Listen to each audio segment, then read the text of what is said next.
Welcome to the show today, guys. I'm telling you, the news keeps dropping. Mike Johnson, this week, is potentially losing his seat in the House of Representatives as Speaker.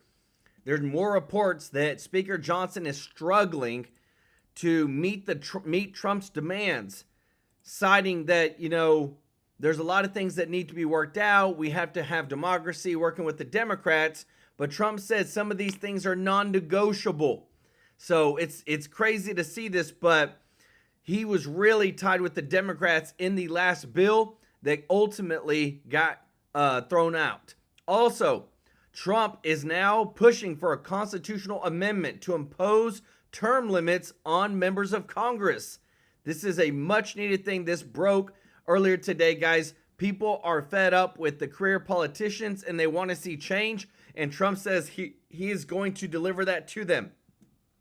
But with this, we now have Mike Johnson, who is struggling to keep his leadership in the House. There are names such as Byron Donalds, Thomas Massie, even Rand Paul, who are coming out saying they would like to be Speaker.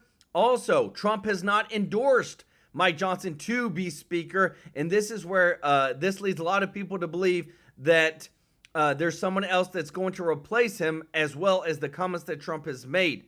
With this, Johnson is now saying that he's going to need the support of the Democrats to remain leader of the House. Guys, you can't make this stuff up. It is insane. Trump is now introducing the term limits. This would 100% overhaul the entire Congress at this time. If term limits were imposed, 73%, guys, listen, 73% of Congress would lose their seats in the next 2 years. This is his effort to drain the swamp and give the Congress back to we the people. Also, Biden has now come out, and as crazy as this is to say, he regrets putting Merrick Garland as Attorney General. We can all agree with that, but a lot of people are calling this a lie and just saying he's trying to separate himself from Merrick Garland, because we have multiple records indicating that Merrick Garland met with Biden whenever there was going on of the Trump trials. Also, there's a lot of infighting now over the program of HB1 and hiring out immigrant workers instead of Americans to save money and make more profits. Trump has now come out and supported Elon Musk in his statements, which is now causing a lot of fights with the Rhino GOP. And lastly, we want to give our condolences to President Jimmy Carter's family. U.S. President Jimmy Carter has passed away. He was 100 years old. But we got a ton of breaking news today. I want to say thank you to everybody that's watching. If you're not subscribed, hit that subscribe button so I can serve you every day with the top news. And if you don't mind, click that thumbs up, like button. It really does help the channel so much. Thank you to all of our members of the channel so much. Willem, welcome to the family. If you want to be a member, the link is in the description to join. And thank you so much to everybody that gives a super chat donation and helps us with donating to charity every single month. Guys, we've got a ton of breaking news. Speaker Johnson is about to lose his speakership. Check this out. Drama. We are joined by Republican Congressman from Arizona and member of the House Judiciary and Oversight Committees, Andy Biggs. Representative Biggs, great to see you this morning. Who could believe that we would be going through this again just a little over a year after Kevin McCarthy was ousted? But here we go. What's so interesting to me is that Mike Johnson is known as a likable guy. Everybody seems to like him. He's known as thoughtful, smart. He's a lawyer. He gets along with both sides. But as Madeline just mentioned, he did not get that debt ceiling deal that President-elect Trump wanted. So what happens to him here? Is he able? He needs 218 votes. Does he have those votes? Can he get them?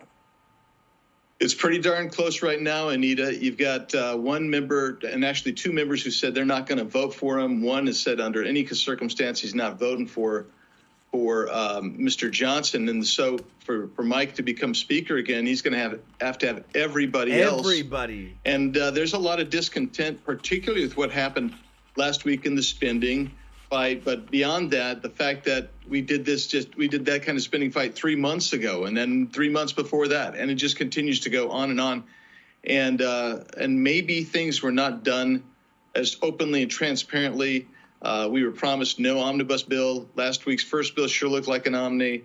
We were promised no last-minute deal on the eve of Christmas. That's what happened. I mean, there's a lot of things that people have disapprobation with Mr. Johnson about, and so he's going to have to assuage a lot of those concerns if he's going to become Speaker again. Yeah, for sure. And like you said, he's going to have to do some assuaging. I want to take a listen to Congressman Andy Harris. He is chair of the Freedom Caucus, and what he has to say about this impending vote on Friday. Let's listen. We're working with the Speaker's office to, change the way things are done to make sure that we can advance President Trump's agenda for the American people, and we'll see if those commitments can be made. If they can't, then next Friday could be a long day. Wow. A long day. So Madeline and Griff were talking about what could really seal this deal is President-elect Trump coming out and giving him his firm stamp of approval. I mean, remember, the Speaker vote is January 3rd. Just 3 days later is the certification of the presidential election. I can't imagine President-elect Trump wants anything to go wrong that day. I mean, that day needs to go pretty smoothly, right? Yeah, January 6th is the X day for us. We've got to make sure that goes about as smoothly and perfectly as it can as we rev up and get ready to go. The question, I think, and what Andy Harris was talking about is Mr. Johnson, the Speaker, has got to get it together and determine whether he's the guy who can really deliver the agenda. And there's some important things on the agenda. I mean, you've got the reconciliation bill you want to have up there as close to President Trump's swearing in, which is the 20th of January, as possible, Anita. And so the question is Mike Johnson capable of doing it? I mean, there's a lot of people who feel that he's not. But I'm getting back to your original point. I do think that the way President Trump comes in or doesn't come in, or whether he stays silent, all of those are signals to the members of the conference. And quick answer here, are you a yes vote for Johnson? I have not committed publicly one way or the other. I'm telling and I'm not you committed guys. privately either, too, Anita. I just kind of kept it to myself and hoping that we get this thing ironed out before January 3rd. Okay. Guys, this is a big, big, big week. If they're going to replace Mike Johnson because he is struggling to meet Trump's demands, and guys, he worked way too closely with the Democrats, then they're going to have somebody who's going to be able to get enough votes. And a lot of people have voiced their opinions, saying they actually really like Byron Donalds to come in and replace him. But the other thing, too, is that now we're seeing a lot more of the misinformation, you could say, coming through about Trump, about the speakership, about how divided the GOP is. Check this out. Because the Democrats are realizing now that they've lost control of the ability to hide what they're really about and to just stigmatize Republicans. In other words, we don't stand for anything, but those guys are evil Hitler-like people. They're realizing they can't do that anymore with X. So they're starting to realize they may have to put forth a series of ideas. Really? I told you this was going to happen. I want you to listen to Hakim Jeff, one of the most liberal members of Congress, leads their caucus, right? Talking about what the Democrats' agenda going forward is. And it sounds to me like public safety, tax cuts. This sounds like Republican ideas. What did I tell you? The minute they lost control of don't vote for the other guy, they were going to have to run on something. They just stole our stuff because our stuff is right. Don't listen to me. Listen to him. Check this out. As House Democrats, our position is simple. There are three things that we should all be focused on in connection with the American people. First, lowering costs. Second, bigger paychecks for hardworking American taxpayers. And third, securing safer communities. That's going to be our North Star moving forward. And we'll see whether the incoming administration is prepared to join us on behalf of the American people. Eight. What is this guy, a MAGA guy now? We got to get this guy like Hakim 2.0. By the way, is this Hakim Jeffries 2.0? Everything we told you was going to happen is happening. You create an unbiased media ecosystem where people have to run on ideas. The Democrats Completely will lose changes every everything. election if they run on what they actually want to do. Number one, the border is still out of control, folks, and there's still a lot of time for Biden to do damage, even in 20-plus days. It's gotten so bad now that Mayorkas, just an absolute corruptocrat, a disgrace to humankind, is now admitting that there's a significant child trafficking problem. Sounds like something we told you years ago, but now, again, he's trying to pass the buck. I want you to watch this, and then I got a drone story coming up for you next, because I've been warning you about the drone threat, but listen to the tone change on the child trafficking thing, because they know now they'll be exposed on X and elsewhere. Check this out. The incoming border czar, Tom Homan, says these children are being exploited and trafficked. Is that true? Well, we Do you certainly, Margaret, we certainly have received reports of children being trafficked, even those as to whom we know where they are. That is outside the responsibility of the Department of Homeland Security. You gotta what be we kidding do is me. we turn children over within 72 hours, as the law requires, to the Department of Health and Human Services, and then HHS places those children. Of course, we investigate cases of trafficking. We have no responsibility except for the fact we control the border and we investigate child trafficking cases. Outside of that, we have no responsibility at all. You notice, though, how he's slowly changing his story to it wasn't happening, that's a conspiracy theory, right-wing nonsense. Oh, there's limited cases. Oh, it's a significant problem, but it's not my fault. Oh, it's a significant problem and we investigate it. You notice how the story's slowly changing? Folks, this is a reflection, I'm telling you, of Elon's purchase of Twitter. They have run out of vehicles to BS the American public. They don't control the narrative anymore. 100%. All right. This is a story I've been talking about for a long time.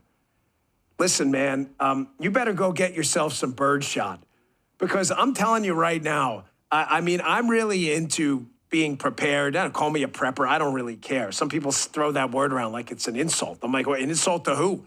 It's an insult to you for not being prepared. If you're a dad or a mom who cares about their kids, it's your freaking job to be prepared if something breaks bad. And, you know, I think in the past there was this perception that buy a lot of guns and ammo, and yeah, of course, like that's obviously. However, I'm telling you right now, the guy who owns, 1,000 drones is going to be the guy who's far more dangerous. Folks, these people can attack from the air and we can't fly. Now, I can't vouch for the authenticity of this videos. A lot of people, does look a little suspicious. I'm not telling you this is real or not real. I'm just saying it was all over social media this weekend. It was a drone attack in Russia, allegedly by the Ukrainians. The video's going around. It looks a little suspicious to me, the video, but I just want you to watch it because, folks, this is the kind of thing, I mean, what are you going to do, shoot that down with an F-35? Real or not real? I don't know. Again, I'm not going to get into, like, if it's real, because I don't know. I'm putting it out there because it was all over the place, and it doesn't matter if it's real or not in relationship to this segment. The drone threat is very real in the United States. And I'm telling you right now, whoever owns the most birdshot is going to be the one most prepared. Birdshot, probably going to be the only way to take these things down in mass if you're not a government-funded operation. They have no answers on this at all. Here's a back and forth with Martha McCallum and John Kirby, and I got a January 6th update coming up next. But just quickly, watch Kirby. He has no idea. Folks, they legitimately don't know what to tell the American people because they have no answer for this. This threat is real. It's here. It's not coming. Check this out. Shocking. Okay. And I'm not the only person who feels this way. This was happening at Langley a month ago. Okay. These people are not crazy. They're seeing these things with their own eyes. This is not normal behavior. They're not planes that are coming in one direction and they're heading into Newark Airport and then they're landing. Okay. We spend $824 billion on defense. We have the greatest intelligent capability in the world. So how can you stand there and say to the country right now, gosh darn, we just don't know what these are? Because I'm not going to lie to you or to the American people, and I'm not going to say we know something when we don't. Guys, you can't make this stuff up. Folks, they have no idea how to tactically deal with this threat. Yes, there are mechanisms. There's zero doubt. There are mechanisms out there to take drones out of the sky the government has. The problem is some of them are only useful in war zones because they pose a very serious threat to commercial air traffic too. They don't know what to do.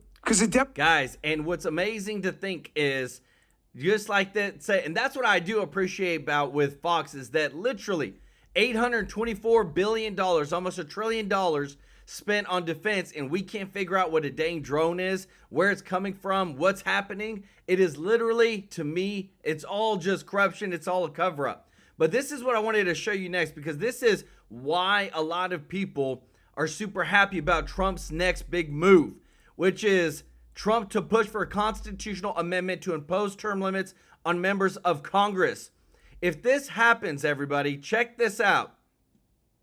Under these rules, so Trump's push for term limits would cap House members at 6 years, 3 terms, and senators at 12 years, 2 terms. Kind of makes sense, doesn't it? Come in, serve the people, then get out and go do another job.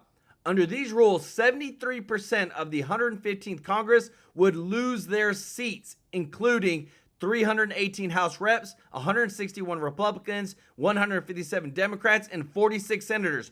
This is literally half of the senators and half and 3/4 of Congress would literally be wiped out in the next election, guys. This is why we need term limits, because these people come in and they become a Nancy Pelosi, or they become a Mitch McConnell. They become these rhinos, these politicians that are living off the taxpayers' dime, as well as living off of lobbyists. And these lobbyists got them in their pockets. And then we wonder why we're so much in debt and we can't get things done. But that's why Mike Johnson, even Mike Johnson's speakership, is in shambles right now, because he cannot follow Trump's agenda. Thank you so much, Shelly Bergman, for the super chat. Let's go. Said this show rocks. I love it. Y'all show Shelly some love in the chat. Check this out. For more on the House leadership fight, let's bring in Georgia Congressman Buddy Carter. He's a member of the House Budget Committee. Congressman, thanks very much for joining us this afternoon. There seem to be some Republicans who may not be on board with another term for Speaker Johnson. Here, take a listen to this.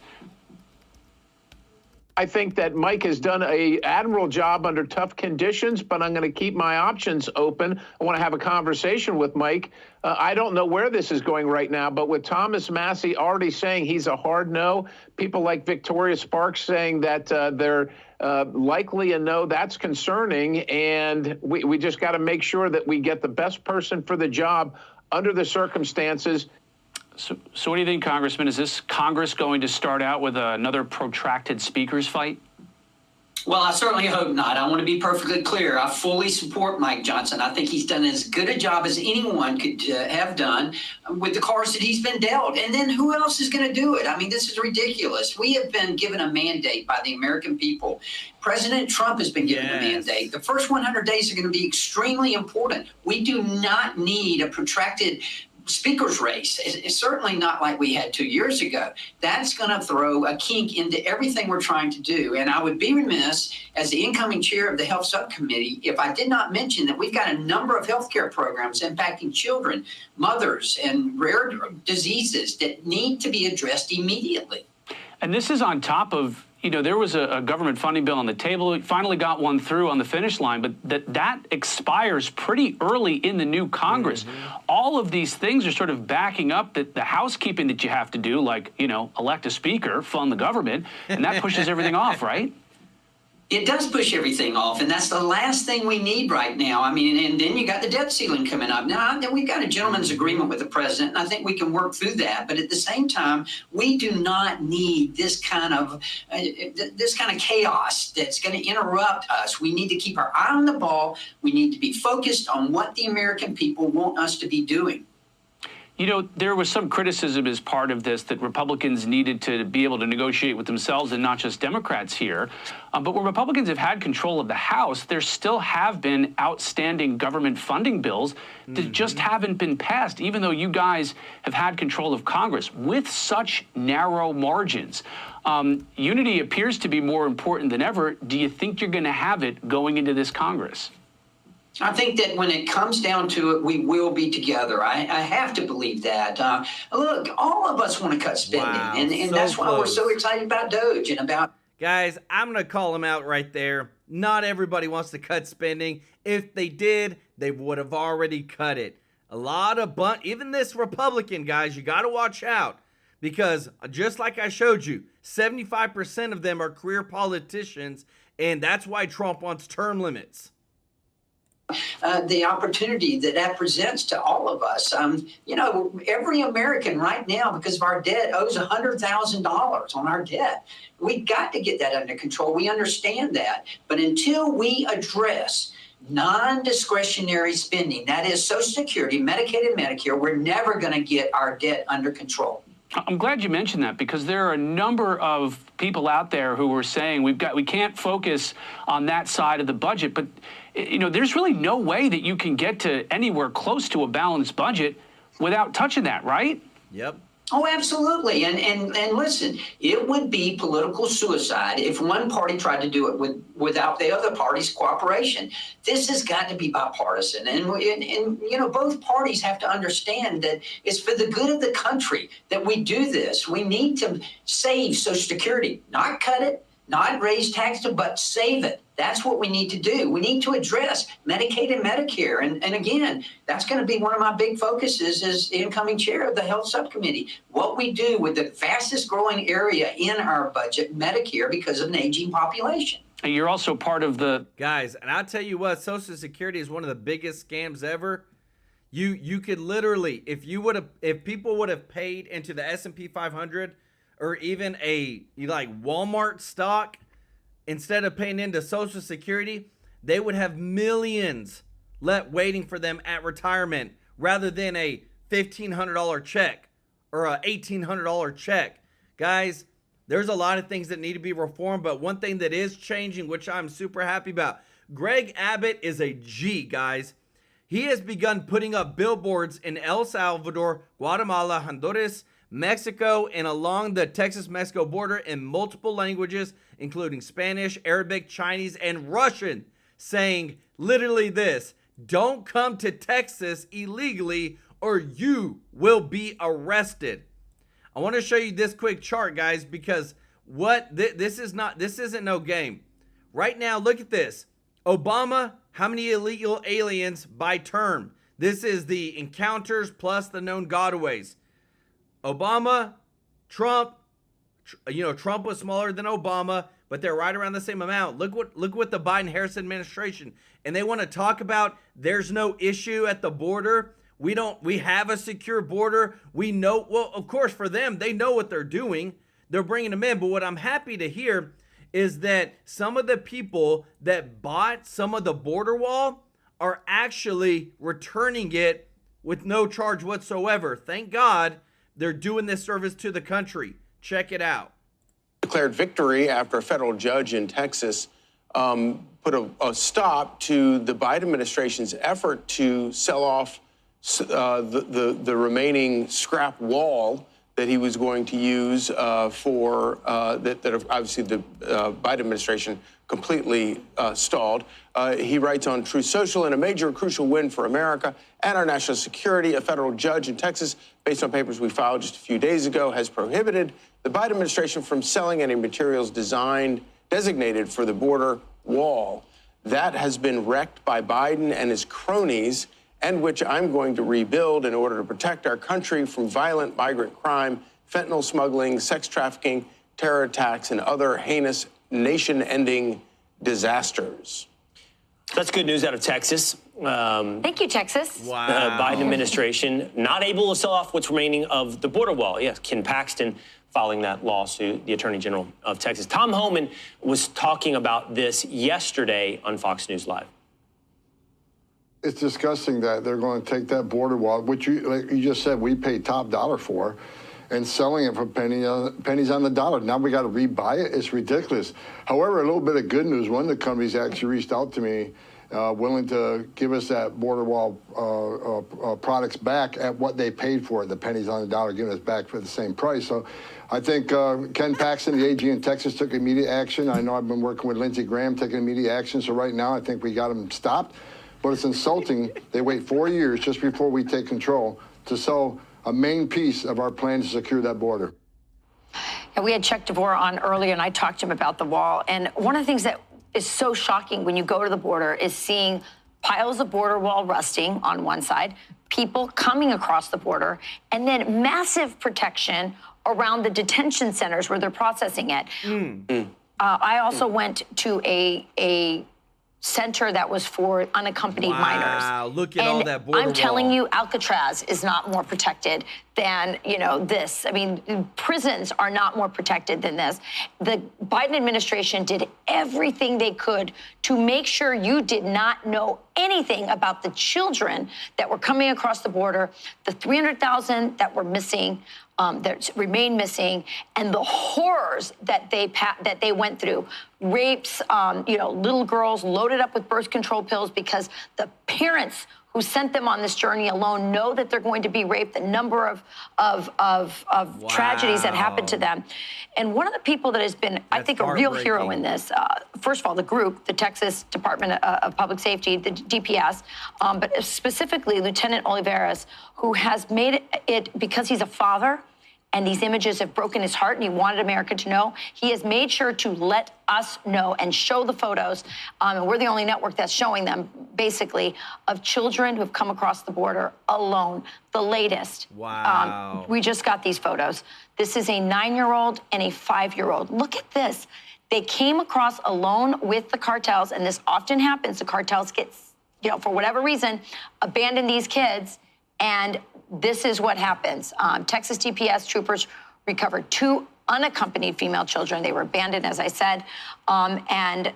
This is just terrible. All they had was that piece of paper right there that you see holding them up. Yes. Holding up, and it had a phone number and address on it. That's it, that paper. I think it's worth saying, you guys, poverty is no excuse for child abuse. And what was done to those girls by those parents, and certainly by these evil cartels that their parents put them in the hands of, is pure evil.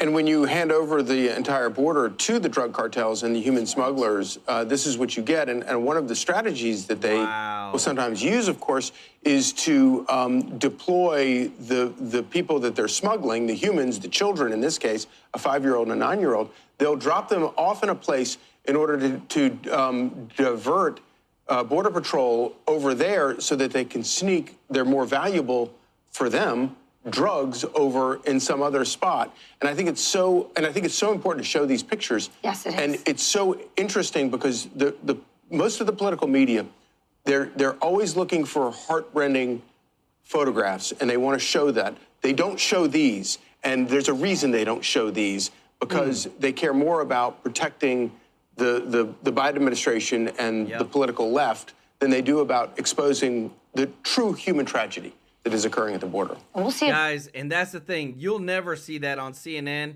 MSNBC, or anything like that. Why? Because they know that it was all the Biden administration. They created these issues. And now they're trying to separate themselves. Thank you so much, Summerman, for the super chat. He said, in all fairness, I never trusted Mike, and I feel like this was planned to see if he can be trusted and to catch others who follow him and support him. What a great point, Summerman. Y'all show him some love in the chat. I agree. I don't trust Mike Johnson. It's just not there for me. You don't come out with the first dang CR bill being an omnibus bill when you said it wasn't going to be, with so much government waste and fat in there to censor and control Americans. But right here, everybody, I want you to see, this is from the leading report. Biden admits that choosing Merrick Garland as Attorney General was a mistake, per The Guardian. Guys, he's trying to protect himself. He's trying to create separation, trying to make sure that he disassociates himself because he knows that Kash Patel is going after Merrick Garland and doesn't want to be tied to it. Thank you so much again, Summerman, for the super chat. Let's go. Y'all show Summerman some love in the chat. Also, Trump team says Canada, Greenland, and Panama comments are part of a broader plan. Guys, I'm telling you, they're 100% serious about acquiring these additional pieces of land in order to not only grow the United States, but also to make sure that we are as secure as possible. Trump knows what levers to pull and what guardrails there are, and he's in position of power to utilize those levers. And this is what I love. He's doing it. Trump knows that now the next 2 years are probably the most important 2 years ever. And when it comes to not only justice for America, but also for the growth of America, he's got to get some things done. Check this out. But Joe Biden's record with regard to the things that he's accomplished, I think will stand the test of time. Now, what my dear friend Scott and others will talk about, and quite frankly, I'm going to say this, rightfully so, it was very disturbing to learn late in the year about just how how poor his health has become. And like many, I did not realize that it had gotten to that point. That being said, I think he showed up for the job. He got the work done. I think some of the accomplishments also in the Middle East and foreign policy will also stand the test of time. You think the Middle East is in better shape today than when he took office? Well, I think he got our hostages home. I think that's a big deal. I'm sorry, which hostages? He's gotten a number of people home. He was able. There's still 100 people over there.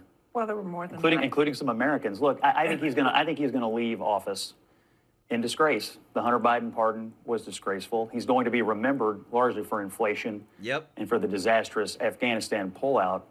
And I think as we continue to, we're just getting the first draft of this now, but as we continue to learn about the massive cover-up that went on, not about his health, but about his mental acuity, to cover that up, the efforts that were undertaken by the White House staff, by his family, not in the last couple of months, but for all 4 years, I think it's going to be a really ugly chapter. It's a diminished presidency because of it.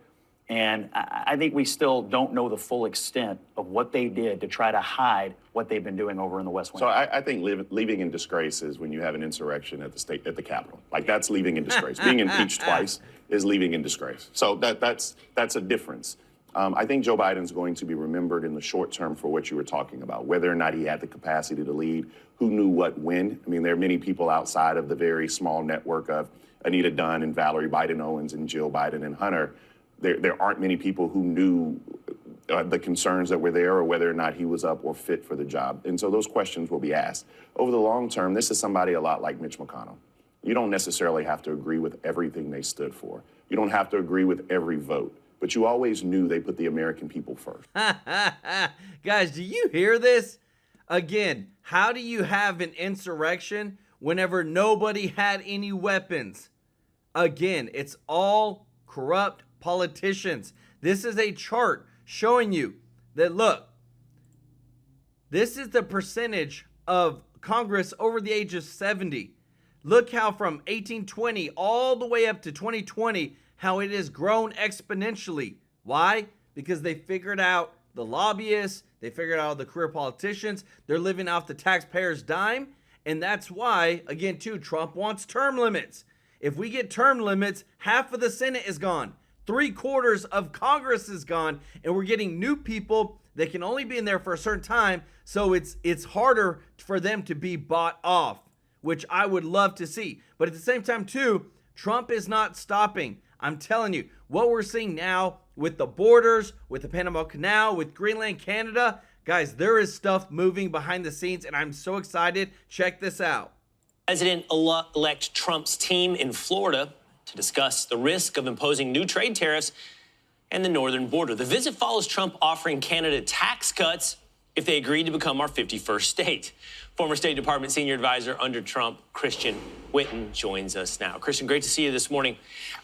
It's fun, and I think there's a lot of really deep conversations to be had about American expansion. The question is, how seriously do we take this idea of Canada becoming the 51st state of America? And I think the answer, Christian, is pretty seriously if they're running to Mar-a-Lago.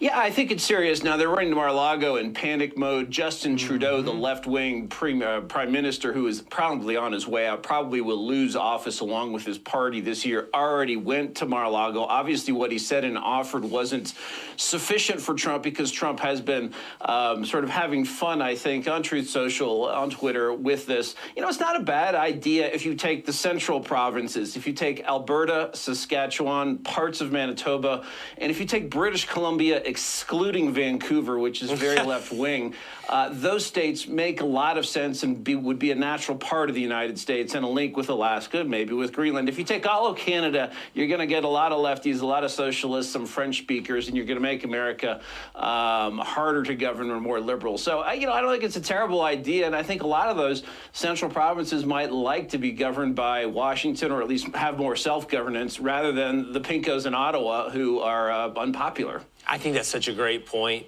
Christian, and it's one that needs to be highlighted. It actually ties into this culture debate that's been raging with Vivek and Elon. You don't just absorb a new country unless they can be absorbed into your culture. That's a bottom line truism, and maybe parts of Canada can. By the way, Jean-Sébastien Comeau, spokesman for Canada's new finance minister, Dominic LeBlanc, said Minister LeBlanc and Minister Joly had a positive, productive meeting at Mar-a-Lago with Howard Lutnick and Doug Burgum as a follow-up to the dinner between the Prime Minister and President Trump last month. I want to also transition to this, because if we're going to talk about American expansion, I actually love the instinct by Trump. Greenland, Canada, Panama, if it makes sense for the United States. Can you talk to me about the Panama Canal? What is it about China and the role they're playing at the Panama Canal that has Trump's attention? Two things about the canal. Well, one is Chinese companies like Hutchison Whampoa, which is Hong Kong based. And as you know, Hong Kong is just another Chinese city now. The Beijing extinguished press freedom there, threw people like Jimmy Lai into prison who owned a pro-democracy paper. So you have, anyway, these Chinese companies that basically operate the ports of the canal that we built at great expense and at great cost of life. Lots of people died of malaria. That's sort of the concern number one. China also owning a port now, a super port in Peru, so it's extending its tentacles into our southern hemisphere. And then also, basically, Panama is charging tariffs. They're non-tariff barriers to trade, but exorbitant fees for ships to transit the Panama Canal, U.S. ships, whether it's the military or ships carrying commercial goods. Sometimes these fees can go as high as $400,000 during ordinary times, and in extraordinary times, they can go up to $4 million. So these are things that have to be corrected in Trump's view. Okay, one last quick question for you, Christian. I'm tight with 30 seconds, but I know you can answer it. What does Greenland offer to the United States? If that were a serious piece of American expansion, what would we get out of Greenland? Well, they would get something and we would get something. As climate changes, I believe naturally, it's easier to exploit natural resources in Canada, and especially if you have U.S. capital and the resources there. Greenlanders who are ruled by Denmark, really mad at their high cost of living, we can help make them rich. If they had an Alaska-style trust fund where they get revenue instead of the government from natural resource extraction, they could all be millionaires. So they would be better off and we would be better off. All right, good stuff. Guys, I think that's a pretty good trade-off. Get Greenland. A lot of their people become millionaires. I mean, because again, too, guys, it always goes back to the taxes. This is crazy. I do want to give some condolences to former U.S. President Jimmy Carter. Whether you agree or not with a president's beliefs or whatnot, they're still the president of the United States, and we always want to pray that they make the best decisions possible for America. But want to give him, he's officially passed away today. Want to say thank you to Virginia Lamb. Said many, many thanks for all your great research and reporting. I really look forward to your daily live streams and podcasts. Let's go. Y'all show Virginia Lamb some love in the chat. And Summerman said, in God we trust 100%. Brother, I love it. Y'all show Summerman some love too, guys. The biggest thing that we can move forward with, guys, is putting the American people first. That's why I get so excited about the Doge. What's going to happen with the Doge? How much money is going to be saved? Give it back to the taxpayers because that's who rightly deserve it, not these dang politicians or other countries. Check this out. You're also part of the Doge caucus on Capitol Hill in the House. What happens from your perspective on H-1B visas, these visas for high-tech workers who come, high-skilled workers who come into the United States? Big fight between Musk and Ramaswamy and some of the MAGA base. Just heard that in a report a couple of minutes ago. Where are you on all of this? Do you think we need to expand those visas, or should Americans be filling those jobs? Well, you know, if we had Americans who would fill those jobs, that'd be great. But, you know, I'm looking at a situation where we don't have a lot of Americans who are willing to fill those jobs or are capable of filling those jobs. So we shouldn't rule anything out. I mean, obviously, what the American people said is that you've got to secure that border. You've got to do something about the people who are already in here illegally. And we all understand that, and we all want to do something about it. But let's do it in a smart way. Let's don't cut off our nose in spite of our face. You know, you look at Doge and you look at the leaders there. Relationships between billionaires aren't necessarily the most enduring things on planet Earth. Do you see this working relationship between the president-elect and Elon Musk and Vivek Ramaswamy really enduring through a 4-year term? Well, I don't have any experience with relationships of billionaires. I'm not one, but yeah, you know, obviously there are big egos that we're talking about here, and obviously when you have big egos, you have a lot of clashes. But I am very, very excited about Elon and Vivek. Well, I will tell you, our first meeting with them was excellent, and everyone left that room just inspired and enthusiastic about having the opportunity to address what we all know is inefficiency of the federal government. You know, I was a small businessman for 32 years, I owned my own business, and there were two things you had to have. You had to have excellent customer service, and you had to have fiscal responsibility. I would submit to you that the federal government has neither of those. When you look at Doge, what would you recommend more than anything else that, you know, because they're throwing a lot of stuff at the wall here, different topics, different areas of government they want to cut or make efficient. Baby. If you had one recommendation to give Doge, what would it be?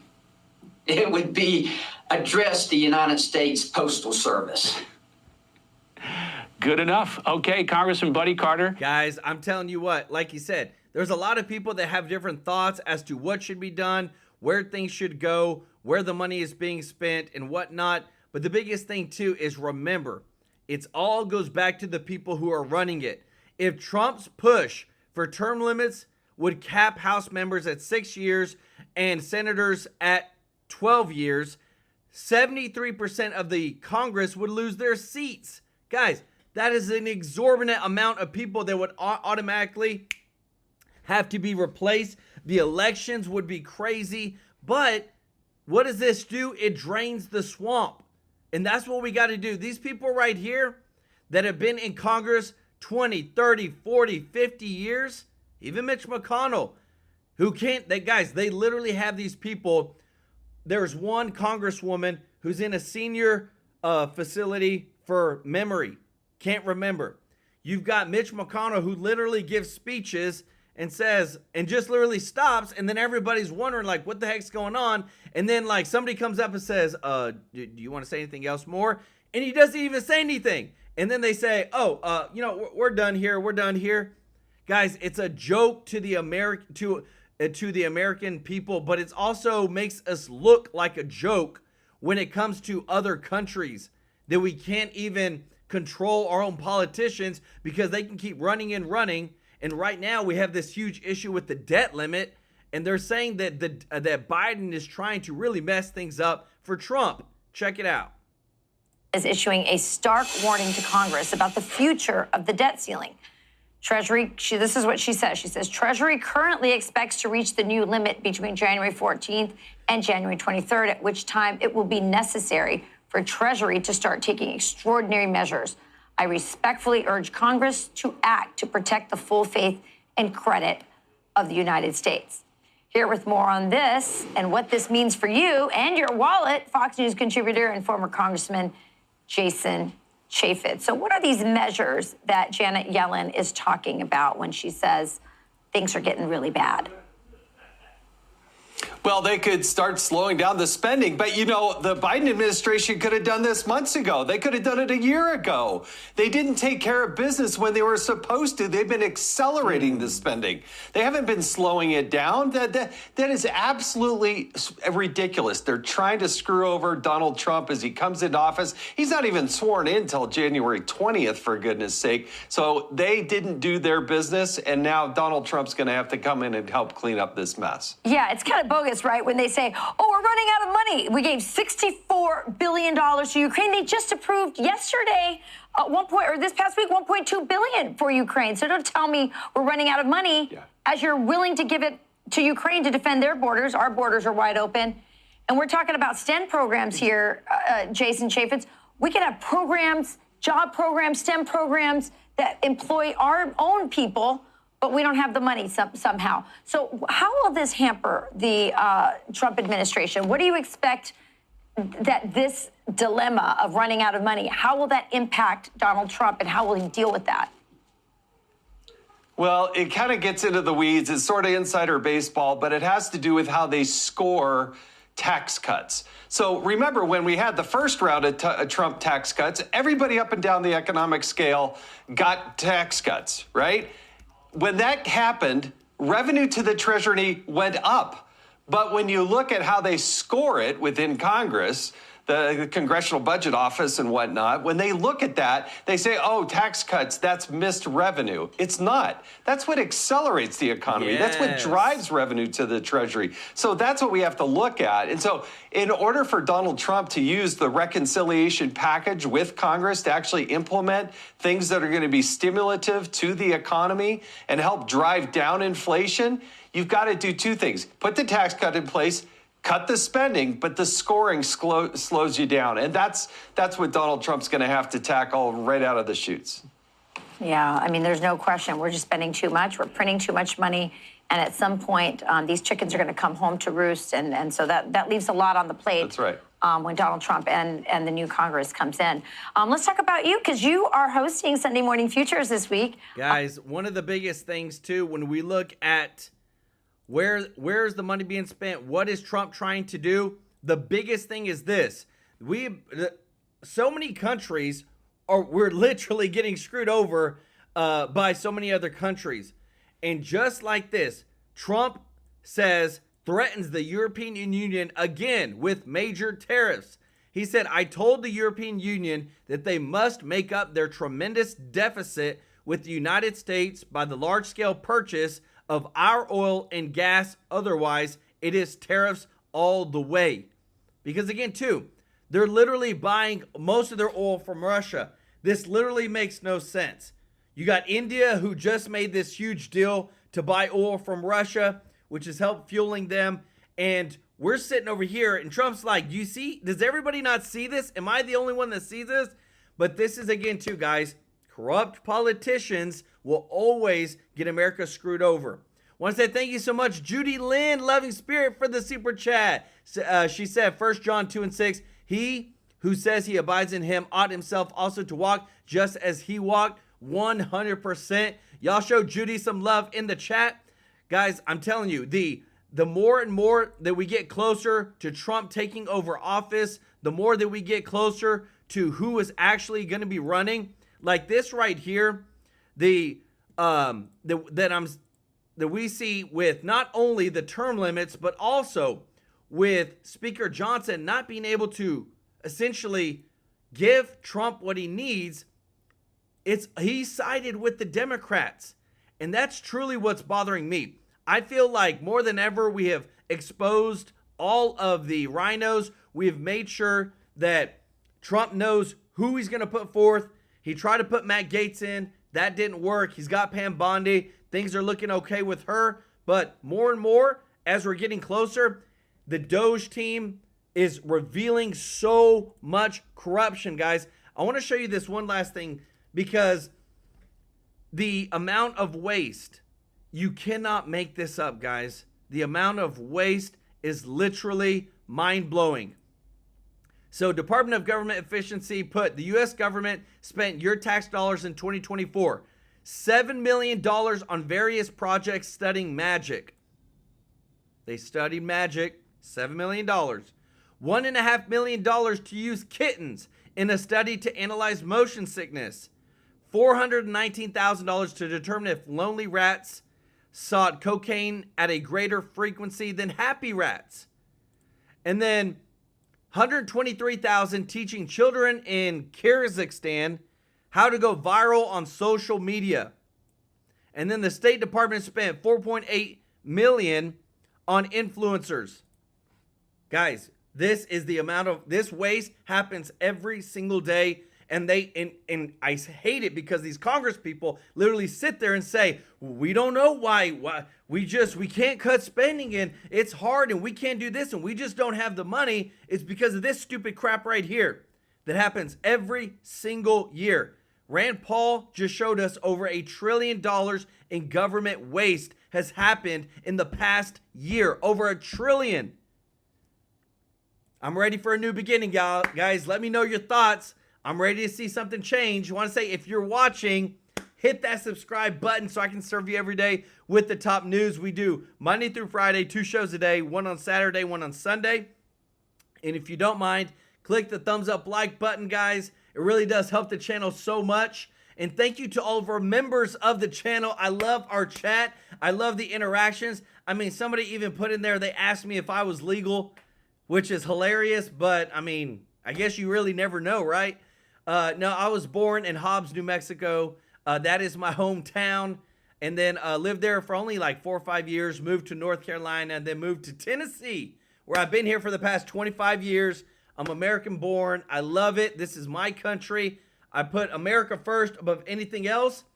Want to say thank you to M. Wheelam, Shelly Bergman, Summerman, Virginia Lems, Judy Lynn Loving Spirit for the super chats. Appreciate y'all so much. Y'all show them some love in the chat. Guys, we couldn't do this without you.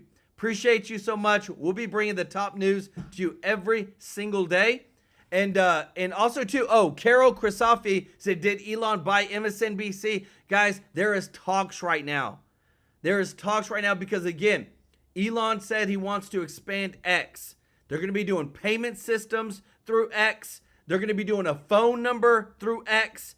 And they want to get more into a TV and just expound it as much as possible. So we'll be showing you that next time. Love you all so much. Appreciate you. See you in the next one. Take care. Bye-bye.